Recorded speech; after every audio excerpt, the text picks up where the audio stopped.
Few minutes more.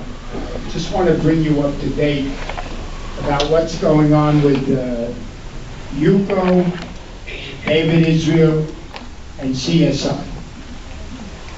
At a meeting of the Wi-Fi committee, which I attended about 4 or 5 weeks ago, I was sitting next to David Israel, and I said to him, "What's going on with CSI?" Well, he said, they got a contract with us. We're going to pay them 15% of whatever we get. I said, what do you mean you have a contract? What kind of contract? Well, it's a contract that we signed in 2008 with George Lowenstein. I said, what does that got to do with now? Well, according to state law, blah, blah, blah, that contract is in force if we do business with Comcast again, or anybody else, as far as cable goes. I said, I never heard of that. Well, that's the way it is. Well, I didn't argue with him, but I contacted my attorney. I told him what happened. He said, I never heard of a law that could carry forward for 8 or 9 years for the same kind of contract. So he sent a letter to David Israel, UCO, and Ron Tennyson, and all the officers, telling them that we felt that there wasn't a valid contract with CSI, who stood to get $450,000 from these negotiations. Well, lo and behold, Ron Tennyson sent a letter back to my attorney and told him there was a new contract.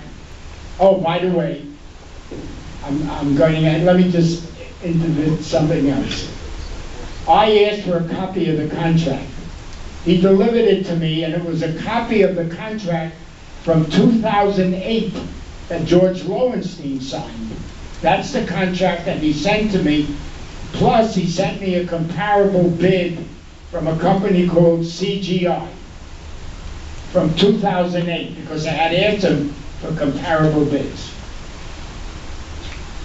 Now I get my attorney gets a letter from Ron Tennyson telling him that there's a contract that was signed in 2015. Well, who knew about a contract signed in 2015? The residents didn't know. I don't even know if the officers know. Anyway, the contract was for 2 years.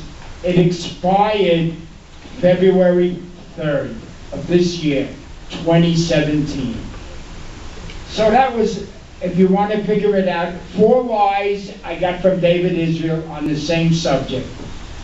That's the way he's been treating the residents for years. Everything the same way.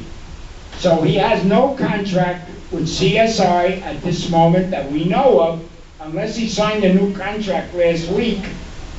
I don't think so.